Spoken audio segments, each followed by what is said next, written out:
Two wheeler ચાલકો માટે helmet ફરજિયાત છે, પરંતુ શહેરમાં પ્રાઇવેટ સ્કૂલ ઇકો વાનોમાં ગેરકાયદેસર પેસેન્જર હેરાફેરી પર પોલીસ અને આરટીઓની નજર નહીં પડી એ આશ્ચર્યજનક છે.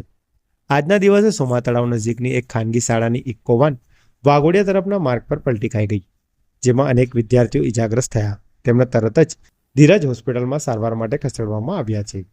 મળતી માહિતી પ્રમાણે આ ઇકો વાન ખાનગી પાર્કિંગમાં ચાલતી હતી. નિયમો મુજબ ખાનગી વાહનમાં પેસેન્જર હેરાફેરી ગુનાની શ્રેણીમાં આવે છે અને જો અકસ્માત થાય તો ઇન્સ્યોરન્સ કંપની ₹1 ચૂકવતી નથી.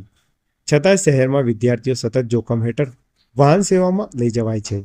નાના બાળકો પણ આ વિમર્યાદિત પરિસ્થિતિમાં મુસાફરી કરે છે અને કડક પગલાં અંગે આરટીઓ કે પોલીસ તરફથી કોઈ પગલાં લેવાતા નથી.